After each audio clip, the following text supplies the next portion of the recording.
Like many other role-playing games, Final Fantasy VIII featured an interesting cast of characters on a quest to try and save the world. But where it differed was that the story took place across two timelines, with Squall serving as the protagonist in the present and Laguna serving as the protagonist in the past. This dual narrative concept was something Yoshinori Kitase had been experimenting with for some time in his mind, and although he wasn't able to deliver it within the final product in the way he had initially envisioned, it helped Final Fantasy VIII to stand out amongst its contemporaries. From what we now know, in earlier drafts of the game, Laguna was meant to have much more focus. But even though his screen time was cut down considerably, what was still there helped to flesh out the world. This video is part of an extensive series where we are piecing together the entire timeline of Final Fantasy VIII. So far, we've already delved into the creation of the world and its earlier civilizations, while exploring the rise of Vinzadeling and Adel, and how the Sorceress War came to be. If you'd like to check those parts out, there will be links in the description below. In part 3, we will conclude Laguna's story arc, covering the end of the Sorceress War and the immediate fallout that then sets the stage for the events of the main game. So please, sit back and enjoy as we continue to delve into the complete, unabridged timeline of Final Fantasy VIII. Chapter 5: The Downfall of Adel. After leaving Win Hill, it quickly became apparent to Laguna and Kiros that their quest to save Alone would not be as straightforward as they had hoped. Besides the basic fact that Galbadia was still at war with Esthar, which made any kind of intercontinental travel a difficult affair, the pair also had very few resources or funds to aid them, and this started to become a real issue almost as soon as they left. As the pair discussed their options for improving their situation, a grand idea struck Laguna. He could rekindle his old dream of becoming a travel writer. Not only did this have the potential to raise some money, but by travelling around Galbadia and beyond, it also meant they could do some reconnaissance on finding a safe way into Esthar. There was, unfortunately, a cruel irony to the idea, as Laguna had given up on that dream to settle down with Rain and Alone in Win Hill. But with Alone gone and that illusion shattered, it became a necessity for Laguna to leave his comfortable new life to tread an old path that had been left behind. Laguna was aware of the Timber Maniacs publication, and as Timber wasn't too far from Win Hill, that was their first port of call. After them being hired by the editor, Laguna's quest had begun in earnest, and he was already excited about the prospect of travelling the world and reporting his findings to an expectant and enthused audience. The one place Laguna had no desire to return to, though, was Win Hill, not unless it was with Alone. But this turned out to be an unknowingly heartbreaking decision, as back in Win Hill, Rain was waiting, eager to share some news. As the pair had grown close, while caring for and raising Alone, they had also begun to discuss one day having children of their own. When Alone was kidnapped by Esthar, and Laguna set out to rescue her, he had likely assumed these plans were put on hold until he could return with Alone safely to Win Hill. Little did he know, however, that fate had different plans. Not long after Laguna left, Rain came to learn that she was in fact pregnant with their child, but she refrained from reaching out to Laguna because there was a fear that the news might impede his ability to do what he needed to do to rescue Alone. The only thing she wished for, outside of his success in rescuing Alone, was therefore that Laguna would return in time for the child's birth, even if she knew that with each passing day the chances of that happening were getting smaller and smaller. The first few articles Laguna wrote for the Timber Maniacs were a little rough, but as the publication had come under scrutiny from the occupying Galbadia and was in dire need of some lighter content to publish, they accepted Laguna's work regardless. With each passing article he wrote, however, his skills soon improved, and he was quickly able to make a name for himself as their premium travel writer, which was luckily able to afford him and Kiros both the funds and mobility they needed to begin figuring out how to find their way into Esthar.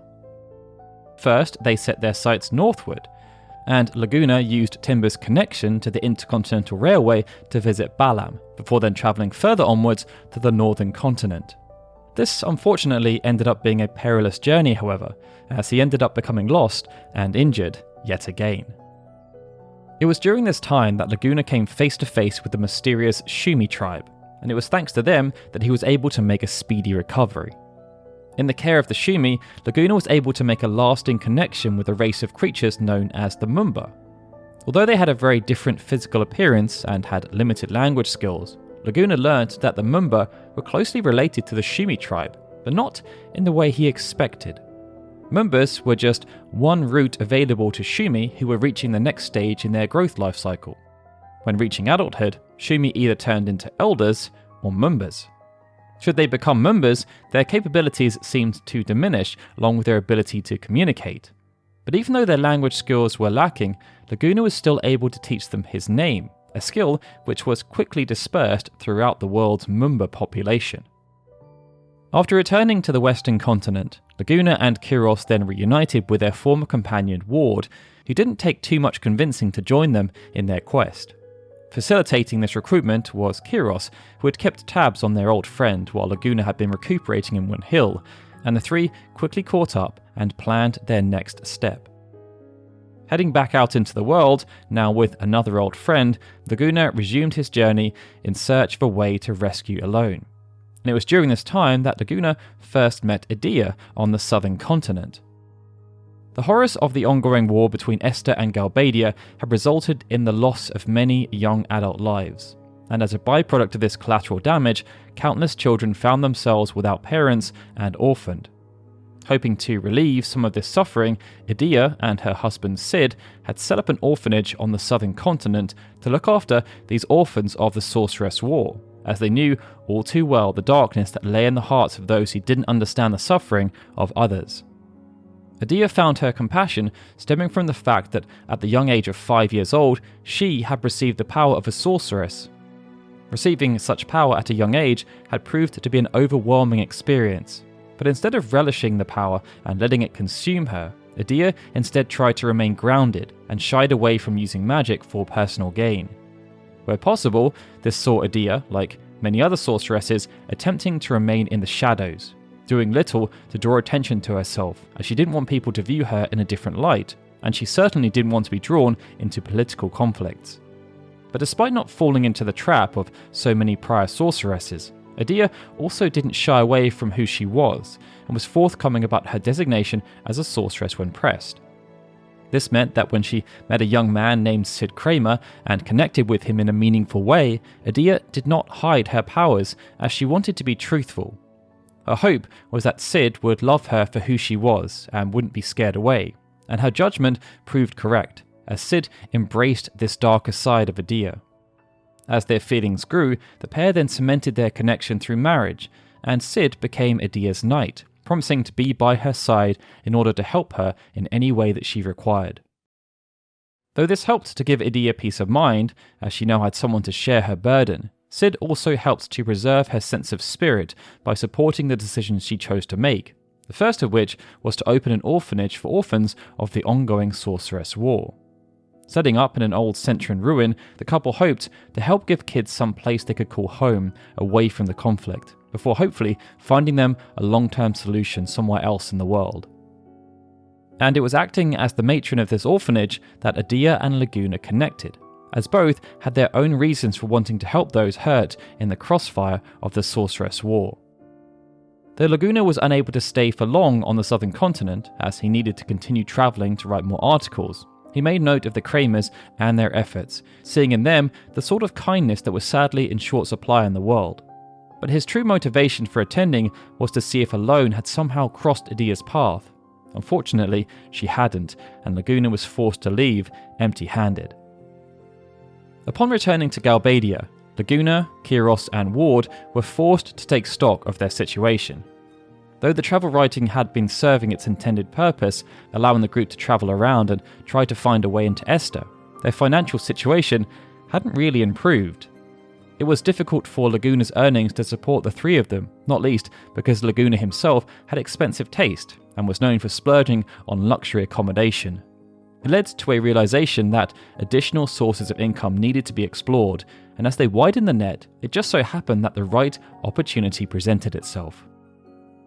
Hearing through his connections that a movie was being filmed on the northern continent in Trabia, Laguna pitched Kiros and Ward the idea of participating in the casting call. His reasoning for this somewhat outside-of-the-box idea was twofold. First, it had the potential to pay a sizable amount of money, giving them the cash they needed to continue their travels without being reliant on his writing commission. And second, Trabia was located conveniently close to Esthar, and this provided them with another potential opportunity to explore an entry point to their ultimate goal. The plot of the movie was focused on a benevolent sorceress of a bygone era who had sought to use her powers to aid a collapsing country from ruin, but it also told the story of a famous knight known as Zephyr. Laguna, despite not having much acting ability, was somehow cast in the leading role, perhaps due to his unique skills that related to handling a gunblade. Kiros and Ward were then cast in supporting roles, and miraculously, the trio was able to pull off a performance that left the crew rather impressed, not least because one of the planned scenes ended up becoming a bit too real.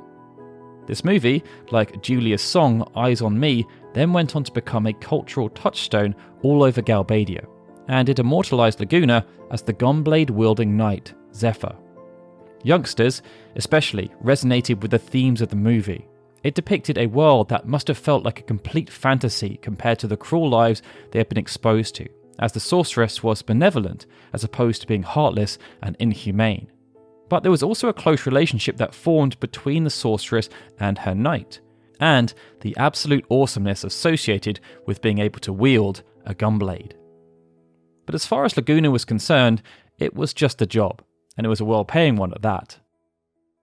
Unfortunately for the trio, their plan to enter Esthar from the north was rendered impossible due to, though a mystery to them at the time, the lunatic Pandora. Due to Esthar's field tests, the terrain had become inhospitable and infested with monsters, rendering passage both dangerous and nigh physically impossible. By this point, Laguna had, on several occasions, previously tried to approach Esthar from different points of entry from the eastern continent, but like all of these past attempts, this one also proved to be another dead end. So, with that option for entry closed off, the trio continued on their way, searching the world for more clues as to how they could infiltrate Esthar, all under their continued disguise as travelling journalists for the Timber Maniacs. Eventually, they were able to find their way to the Horizon Bridge and Fisherman's Horizon, the only direct connection between the western and eastern continents. Because train service had long since halted on the bridge due to the ongoing conflict, traversal of the massive bridge had to be done by foot, and when they eventually ended up in Fisherman's Horizon, they were exhausted, and even worse than that, only halfway to Esthar. Laguna had travelled the world with his friends and searched high and low for a way into Esthar.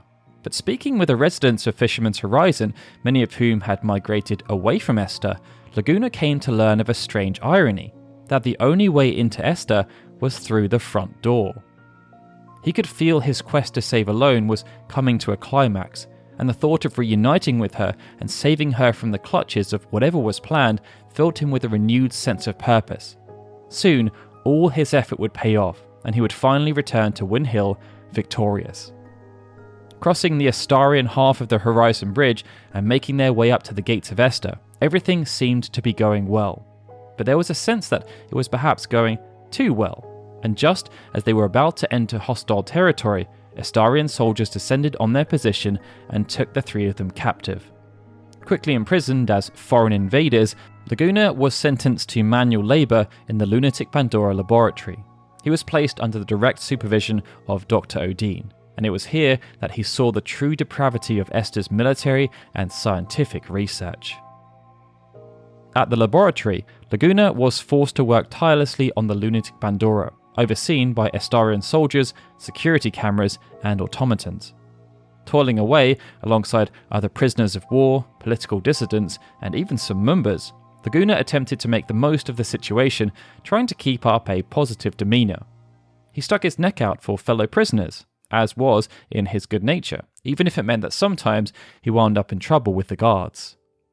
Though he was separated from Kiros and Ward, Laguna knew that the trio would find their way out of the sticky situation, and just had to bide their time until the moment was right. But given the harsh treatment of prisoners by Esthar, as they often pushed people to the point of death from starvation, Laguna began to grow concerned about the well-being of his comrades. Though Odin was a brilliant man, he was wholly focused on the results of his research, and saw little reason to concern himself with the feelings of either his experimental subjects or his captive labour force. He saw everyone and everything as expendable in the name of progress, a means to an end. And this attitude led to many reprehensible actions being committed under the guise of furthering science. To call Dr. Odin evil was a misnomer, however. He couldn't care less about the fate of the world or who ruled it. All he cared about was his research. And because of this, both Elone and Laguna found themselves in precarious positions under his supervision. While Laguna worked on the lunatic Pandora with the other prisoners, at a separate facility, Dr. Odin held Elone captive, a secret to everyone, even including sorceress Adel. From the moment Odin had been given the chance to examine Elone to evaluate her candidacy for the embodiment process, her abilities had impressed him. Never before, in all his research of sorceresses, had he encountered anything like what she was capable of. And as such, he chose to keep Elone to himself, not wanting to hand her over to Adel fully, as he believed she was too special to waste on Adel's weird hubris. Though not a sorceress, Elone possessed immense power, and the nature of the power which Odin came to learn had the potential to transport one's consciousness back through time to observe and take part in events that had already happened, changed everything. Even though he had been assigned to perfect the lunatic Pandora, Odin decided to secretly go against Adel's wishes. He delegated his tasks to lesser scientists. Elone was now to be the sole focus of his research.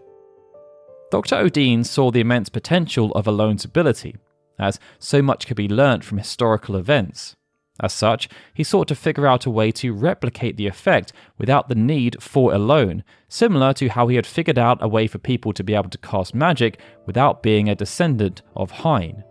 He hoped that by accomplishing such a feat, that there may even be a way to leverage knowledge lost to the annals of history, to create newer forms of technology that could then cement him as one of the greatest minds to have ever lived. Such was Odin's focus on this goal that he cared little for Elone outside of keeping her healthy enough to continue his probing and prodding. Despite only being 5 years old, Odin's initial investigations therefore focused on her body. But this line of inquiry proved to be a bit of a dead end. Upon exploring the capabilities of her mind, however, Odin was able to gain a more thorough understanding of her strange ability and how it worked. Hooking Elone up to various kinds of scientific equipment, Odin studied her brain waves and the connection between her brain and her powers. By comparing the results of when she both was and was not using her ability, he was able to map out what he thought was the key to it functioning. This specific line of research led to the development of a brand new device that he called the Junction Machine Elone, which, through an artificial facsimile of her true power, could replicate its effect, albeit nowhere near as effectively as the real thing.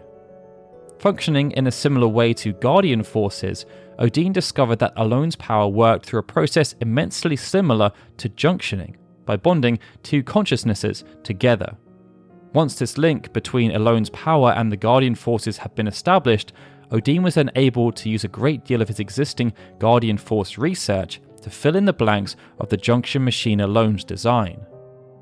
Alongside this, Odin continued to give broad supervision to the lunatic Pandora, and more specifically, the Lunar Cry, to ensure that Adel didn't pry too much into what he was working on.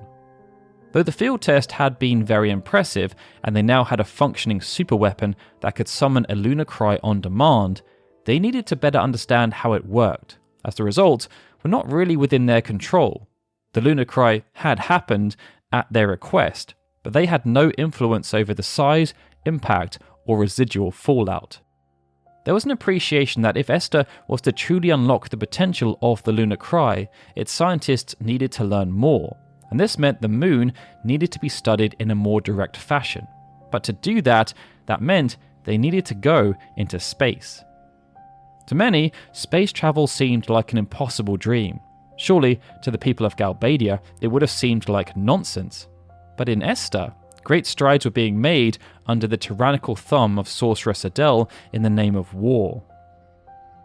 Creating not only a semi-permanent orbital facility, known as the lunar base, but also a trio of space-worthy aircraft, Esthar was determined to be the first to conquer space, while at the same time dramatically increasing the efficacy of their resident superweapon.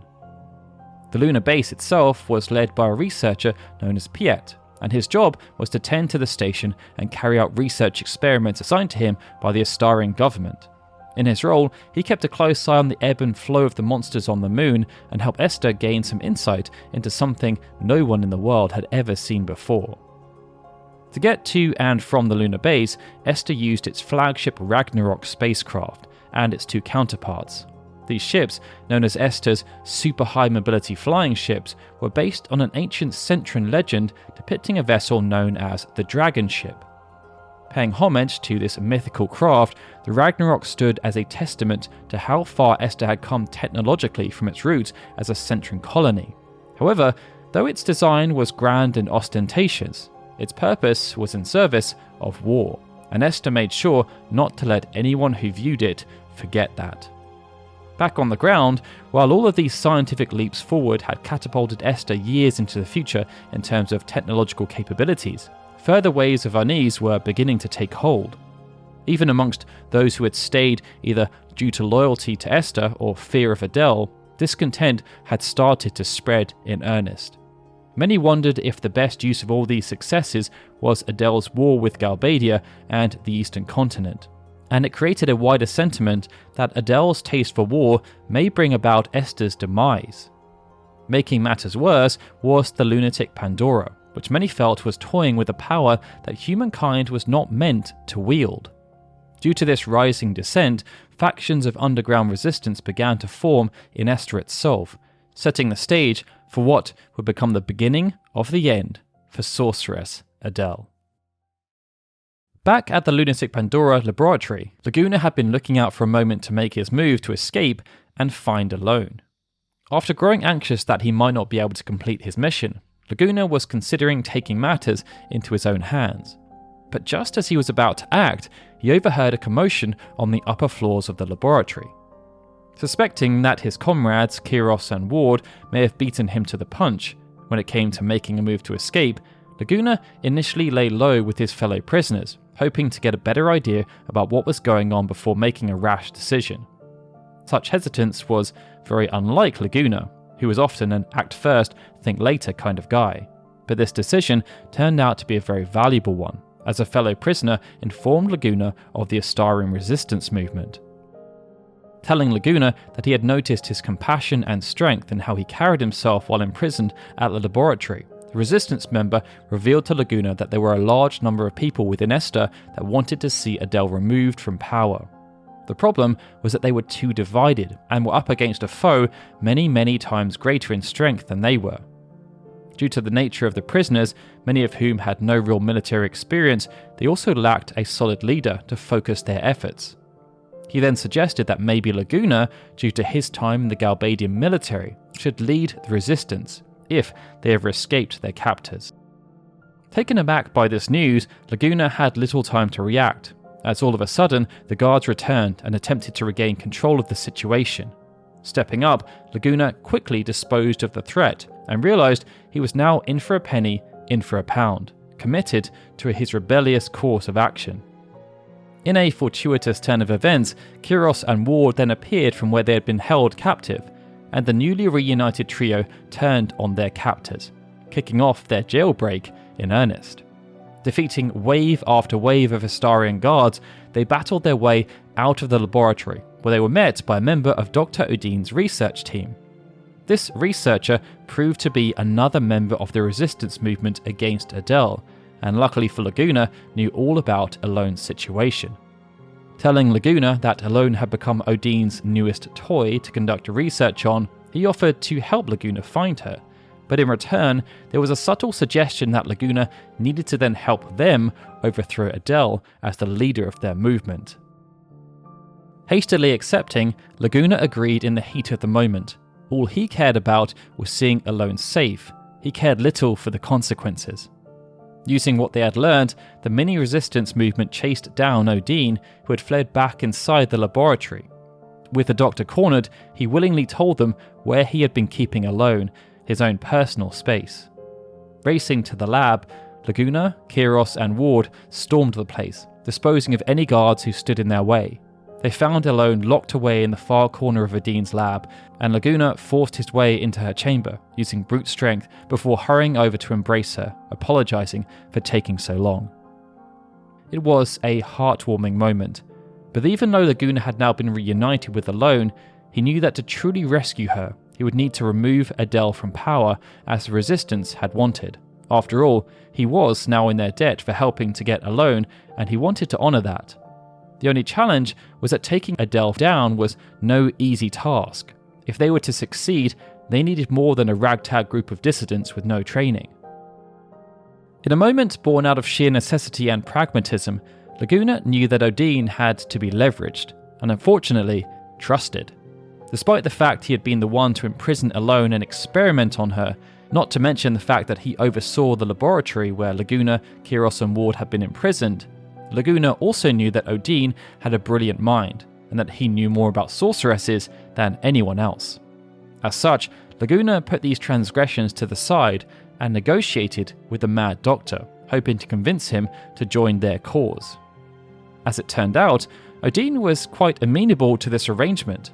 Adel had, for a while, been neglecting Odin's research in favour of her own pet projects, such as the Lunatic Pandora and the Lunar Base. But even though they had worked together in the earlier days on developing junctioning technology, there was no great relationship between the pair.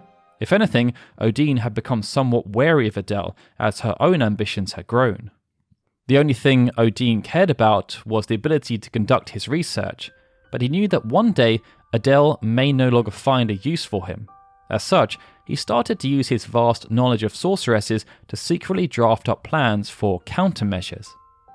Odin was aware that defeating a sorceress was no mean feat, especially not one as powerful as Adel, but suppression was much more realistic, and so Odin started developing a device, vowing to use it as a bargaining chip should Adel ever think about threatening his work.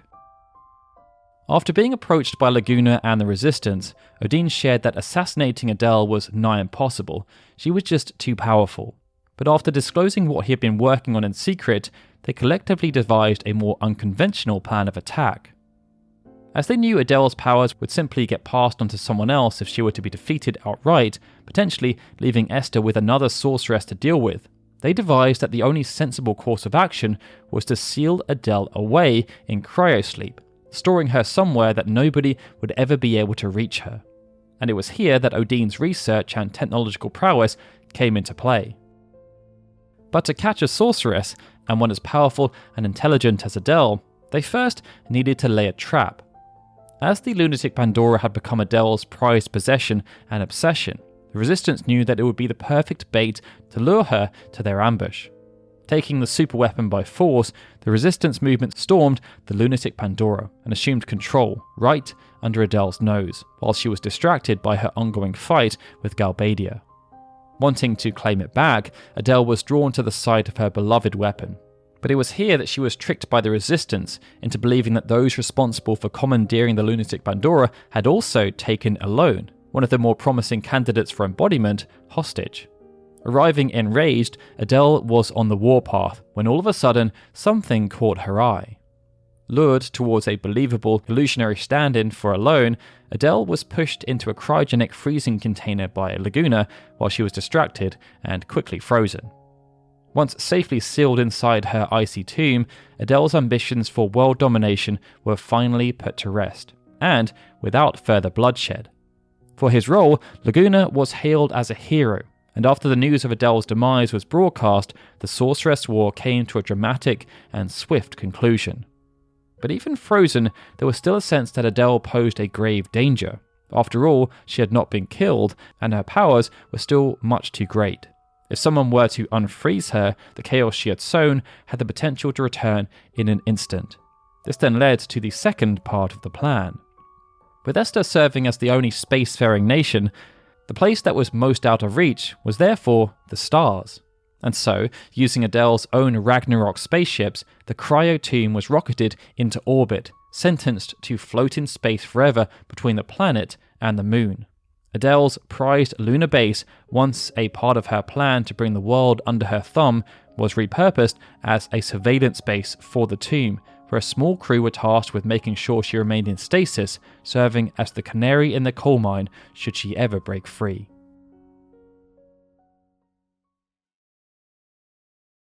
Chapter 6.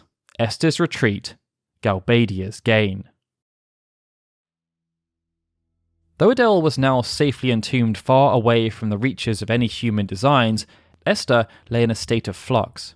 They were lacking a leadership figure and had a deeply divided populace, as even though the resistance did have strong support, there were still those who remained who were steadfast in their allegiance to Adel. The resistance knew that in order for Esthar to move past Adel's regime, they needed to take some drastic steps in removing symbols of her power, and chief amongst these was the lunatic Pandora. Afraid of the terrible power the lunatic Pandora commanded, the resistance could not allow this weapon to continue to exist. Beyond its obvious connection to Adel, there was just a fear that if it remained, temptation may come into play. But there was also a very real secondary fear that their adversaries may attempt to commandeer it for their own grand designs. And the last people they wanted to gain control of the lunatic Pandora were Vinza Delling and Fury Caraway.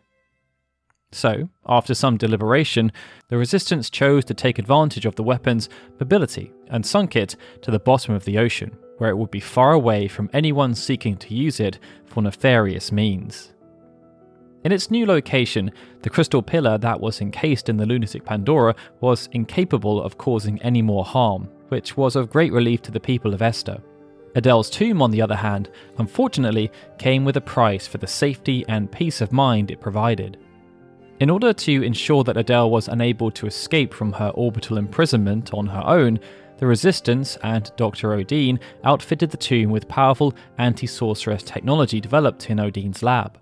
This technology was based upon the research he did into Adel's power during the creation of paramagic, but unbeknownst to anyone at the time, there was a crippling side effect. As it turned out, the anti-magic technology in Adel's tomb emitted constant static interference across all bands of the planet's radio spectrum, taking up nearly every broadcast frequency. This interference, in turn, made essentially all radio and satellite communication either impossible or extremely impractical, rendering the newly burgeoning global telecommunications network more or less useless overnight. In certain situations, the interference from Adel's tomb allowed for short communications and intermittent bursts, but this was unreliable and didn't justify the infrastructure investment the telecommunications network required. So, the world moved on to other, more practical and direct forms of communication. One final remnant of Adel's flirtation with otherworldly power that persisted following her defeat was a top-secret research facility hidden way out in the ocean, and it was dubbed the Deep Sea Research Center. This research outpost was responsible for some of Esthar's darkest work involving the Guardian Force phenomenon, and as such was nearly as big of a threat to the safety of the world as the lunatic Pandora. Digging deep into the ocean's floor, the team posted at the Deep Sea Research Center had discovered something that they should have left well alone. As a result of this frightening discovery, following Adel's defeat, the outpost was sealed off. Security protections were installed, and the site was all but abandoned and kept hidden from public knowledge.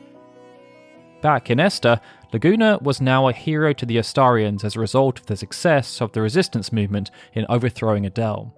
Still unaware that Rain was pregnant with his child back home in Win Hill, Laguna saw the chaotic state Esthar was left in from the Sorceress War and opted to stay in the Eastern Continent to help the Estharian people rebuild, at least for a short time. During this period of reconstruction, he sent Alone back to Win Hill to be with Rain, fully intending on following closely behind once his work in Esthar had completed and his debt to the Resistance had been repaid. In truth, he was looking forward to being reunited with his found family, and he worked hard and counted down the days until he could return home and see his wife. Unfortunately though, Laguna never got to see Rain again. Giving birth to Laguna's son and naming him Squall, Rain unfortunately fell ill shortly afterwards, and died as a result of her illness. Receiving news of her passing, Laguna was heartbroken and dumbfounded. He never got the chance to live out his dream of a quiet life in Win Hill with Rain and alone. Still lauded as a hero in Esthar, Laguna was offered the role of president, another thing that took him by complete surprise. Being so revered by the Estharian people and mourning the loss of Rain, Laguna opted to stay in Esthar and accepted the role, as it was easier for him to be the version of himself that Esthar needed than deal with his personal grief and the responsibilities of being a single parent to Alone and his newborn son. Laguna assumed that the people of Win Hill would look after his children, as they had looked after Alone before, and they'd even looked after him, but that wasn't to be the case this time around. With so few able-bodied people still remaining in the town, the pair were sent away to Sid and Adia Kramer's orphanage on the southern continent, as they had gained a strong reputation for being able to help other children who had been severely affected by the war. But that didn't mean Laguna stopped caring, and he continued trying to protect Alone from afar. As the newly installed head of the Estharian government, Laguna was privy to the inner workings of the nation, and he was always mindful of the enigmatic Odin. Laguna was more than well aware that Odin was far more interested in science than politics, and he had only been too happy to defect away from Adel as she was prohibiting his research. And as Alone was the object of his fascination, Laguna attempted to soothe Odin's ego, hoping to dissuade him from continuing that particular line of research. It's unclear whether this willingness to keep Alone safe factored into the decision, or whether there was a wider want within the nation to creep back into the shadows following what was a very dark period in their history. But soon after Laguna became president, Esthar proceeded to seclude itself from the rest of the world, employing a powerful optical camouflage to hide the capital city from any would-be travellers. And in the years that followed, the country passed into the realm of myth to those from other continents, with some even questioning if the country still even existed at all. At the Kramer's orphanage on the southern continent, Alone and Squall found themselves surrounded by many other children, who, like them, had been left on their own as a result of the Sorceress War. Thankfully, the Kramers were able to give these children a safe place to live, learn and play, providing them with the love and care the rest of the world was either not willing to or unable to offer. Amongst the other children at the orphanage, there were a few that Squall and Alone took to a little more than others. These children included the likes of the rambunctious Zell, the inquisitive Selphie, the bossy Quistis, the kind Irvine, and the troublesome Cypher. Growing up alongside this group, Alone and Squall were able to have some semblance of a childhood, although Squall mostly stuck by Alone, aside from the odd fight here and there with Cypher due to their clashing personalities. As the oldest of the bunch, Alone often acted as the big sister. When Adia and Sid were not around, she was the one who tried her best to get everyone to play nicely, and as a result, she quickly earned the respect and adoration of all the other children. Due to the remote location of the orphanage though, the children were hidden away from the harsh realities of the world that was still continuing to move on, but it was just what they needed. 3 square meals a day, lots of time outside, and all the attention and care Adia and Sid were able to give, given the circumstances. But this position was a fragile one, and the Kramers knew that all too well. Seeing as Adia herself was a sorceress, she was very aware that the world could change in an instant, and given Galbadia's ever-advancing efforts to bring the entire world under their dominion and their anti-sorceress stance, it felt to her and Sid that their peaceful bubble would not and could not last forever. Yet still they persevered, for the sake of the children that depended on them, until one day when their life did change in an instant. At first, it was just like any other day. Squall had wandered the orphanage grounds looking for his big sister Alone, when he ran into Adia, who was just going about her daily tasks. The next moment, seemingly out of nowhere, in a flash of light, a young man and a sorceress appeared, both ragged from what appeared to be some sort of struggle. Adia was stunned, frozen in place. From her own experiences with the embodiment process, she could tell that the unknown sorceress who appeared before her was dying, and that she needed to pass on her powers before she did so. As there were many young children at the orphanage, Adia's main concern was therefore protecting them, and so she volunteered to absorb the powers.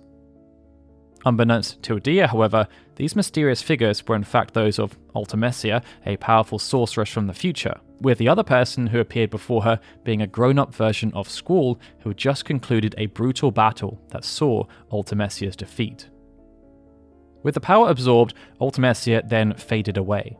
The grown-up Squall then explained to Adel the threat that she had posed to the world, and that the only way to defeat her was to build something called Seed and to train an elite fighting force that included the young Squall to defeat sorceresses. As quickly as they arrived, the older version of Squall and Ultimecia were gone, leaving a stunned Adel and a crying toddler Squall to grapple with what they had just experienced. Adel knew at that instant, due to her receipt of Ultimecia's powers, that the teenage Squall had been speaking the truth about the threat she posed, and immediately went to discuss the events with Sid. Together, they conceptualized the idea of Garden, an elite training facility for a mercenary force known as Seed. Taking young children who showed significant aptitude for battle, the Garden was designed to teach them the ways of anti-sorceress combat, while raising the army that was meant to one day stand up to not only Ultimecia, but also any other sorceress threat that should emerge. This was a plan wrought with wrinkles, however, as Adel herself was a sorceress, and was at risk of becoming a target for Seed should her powers grow too much, which was something Sid was very concerned about. Regardless, the two decided to go forward with their plan, fully acknowledging the risks, and they began the initial preparations for the creation of Garden.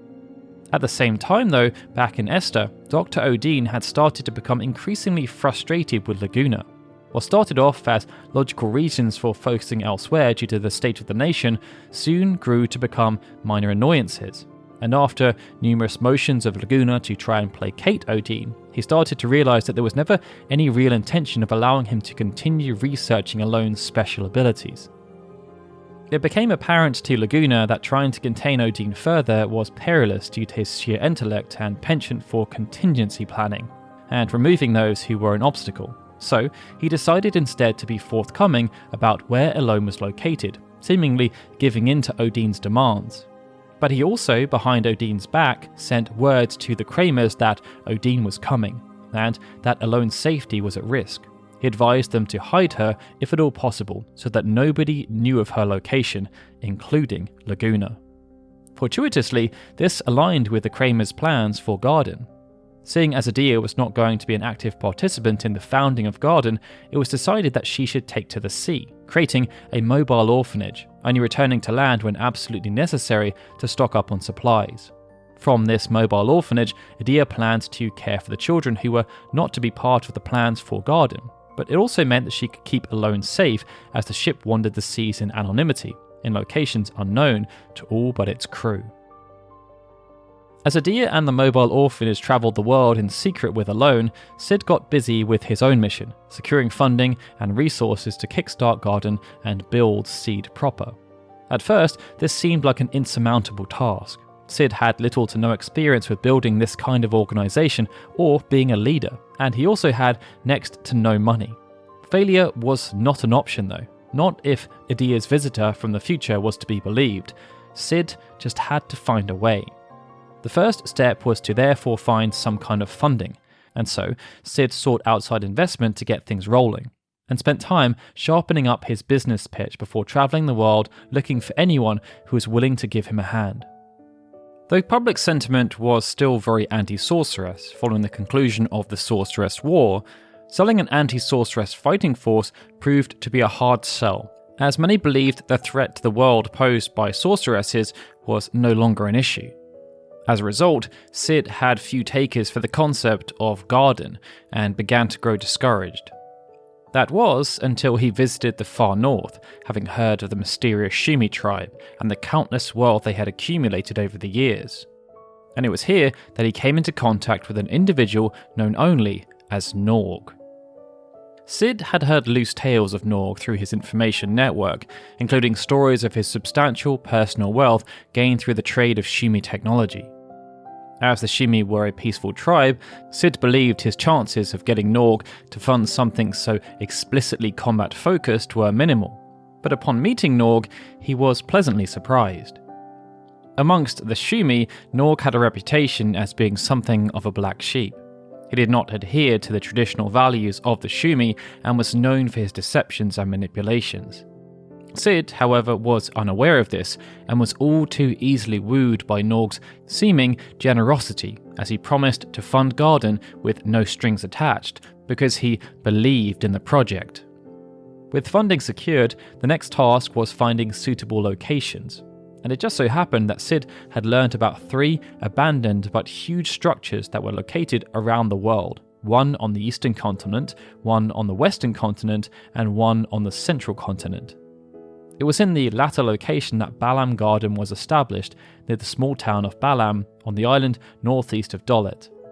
This was due to its central location, and with Norg's help, the old Centron mobile fallout shelter was repurposed into a military training academy for the world's most gifted and adept young minds. Similarly, a garden was also set up in Trabia around the same time to act as a feeder school for Balam Garden, and to expand the reach of the seed program to the eastern and northern continents. This too was set up with Norg's help, but it quickly became apparent to Cid that if he wanted a foothold on the western continent, he would need to play ball with Delling and Galbadia, something he was very skeptical about doing given their ambitions. Selling the idea of seed and garden to Galbadia was not the issue for Cid. As huge proponents of spreading their militaristic ways and their intense anti-sorcerer sentiments due to the Sorceress War, they were actually quite keen on the concept. As it turned out, the problem really lay in setting up the terms under which the garden was allowed to operate. Due to the nature of Galbadia Garden existing in Galbadia, and also very close to the capital, Delling City, President Delling wanted near absolute control over the operations of the garden, something that didn't really please Cid. However, Cid was able to make similar concessions to those he had made with Balam and Trabia Garden, so a suitable compromise was reached that saw Galbadia fronting much of the costs associated with getting the garden up and running, and Cid abdicating basically all administrative control to the Galbadian military. Cid's only real influence was therefore in the loose code of intergarden ethics and rules that was meant to, in theory, unite Balam, Trabia and Galbadia under one mission statement. But this influence was minimal, and the Galbadian military quickly began morphing Cid's vision into its own design, and at the head of this project was the head of the military, none other than General Fury Caraway.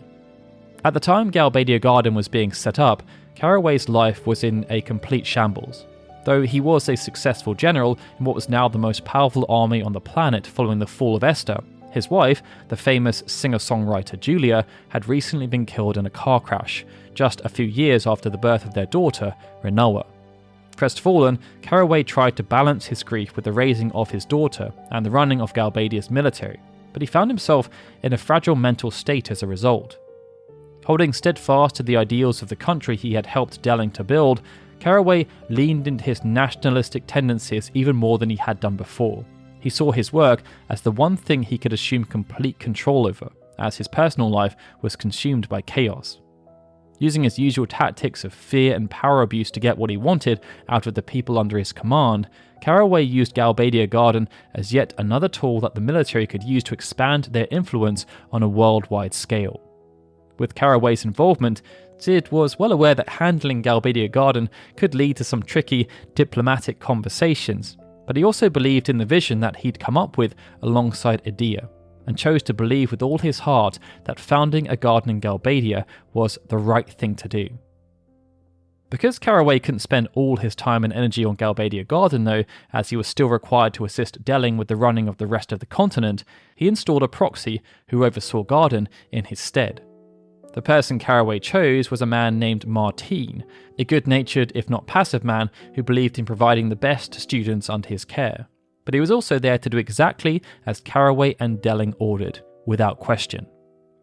With Martine as headmaster, Galbadia Garden was given the explicit objective of luring and stealing the best seed candidates from Balam and Trabia Garden from under the nose of Cid. In this way, Galbadia sought to use Cid's garden network as a feeder for their own military, providing them, in theory, with a near-endless supply of highly competent military personnel. With the agreement reached and the 3 gardens then established, Cid began to field recruits from all over the world, starting with some of the children from his own orphanage who had yet to be adopted.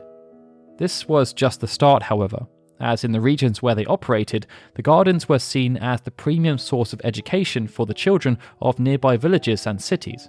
But soon, Sid came to realise that he had been deceived by Norg. He always knew there were going to be concessions with Galbadia, but Norg had initially been altruistic with his offer to help and provide funding. However, Norg's funding soon mysteriously dried up, leaving Garden with significant overheads and no source of income. And this was when Norg's true plan came to the fore. Sid was desperate to find ways of helping Garden to become a self-funding initiative, and as a helpful business partner, Norg was only too happy to propose that Seed could be dispatched around the world as a mercenary force, giving access to all of their anti-sorceress military training to the highest bidder. Norg's plan was right on the money. Garden started generating huge amounts of capital, but Sid was forced to relinquish control as a result, and Garden started to lose sight of its ideals. Norg then began consolidating the power he held over Sid and Garden, acting as the head of the Garden's faculties and overseeing the policing and disciplining of students. Sid was left to rue this turn of events. He was allowed to stay in his position as headmaster, but it was an honorary position as opposed to one of any real power. Because of this, Garden started to stray from its objective, and Sid was powerless to stop it. Nonetheless, once there were some legitimate graduates, Seed did begin to make a name for itself throughout the world, and on the surface, things were heading in the right direction. But underneath, tensions were growing, and the world felt poised for something big. Sid just hoped that whatever it was, that he and Seed would be ready. That, though, is a story for another time. Thank you all so much for watching, everyone. My name is Darryl, and this has been part 3 of the complete, unabridged timeline of Final Fantasy VIII, and a nice conclusion to Laguna's main arc in the story. Our ambition is to conclude this series with part 4 as we turn our focus onto the lead up to the main events of Final Fantasy VIII and then run through everything that happened throughout the game. Hopefully, that's an approach that resonates with you all. Either way, if you're still listening, hopefully that means as you watched through this video, you've continued to find some interesting pieces of lore that perhaps you didn't know before. And if you did, then please consider showing how much you appreciate the effort that's put into researching, writing, and editing this kind of video by giving it a like. On that note, any interactions you make really do help the channel out. So if you genuinely like this kind of content, please continue to let us know. I'd also like to take the time to thank all the support we do receive on Patreon. We actually had a lot of people join Patreon who were keen to watch part 2 early, and that kind of support actually makes the world of difference to us. Many of you know that creative efforts like this are a real labour of love, and we are super grateful to all the people who have chosen to take that extra step and show us how much they appreciate our efforts by supporting us on Patreon. The likes of Benjamin Snow, CloudClone28, the livestream, and ZukunTDK, who are super special Onion Eye supporters, exemplify this notion. But we are incredibly grateful to all of you, and without your kind support, this channel would be very hard to maintain. You can help fund the channel for as little as $3 per month, and that gets you access to perks such as videos early, audio-only versions of our super long-form content, and voting rights to help us determine our next major projects. Alright everyone, this is Darryl signing out. I'll see you all again soon for more Final Fantasy goodness.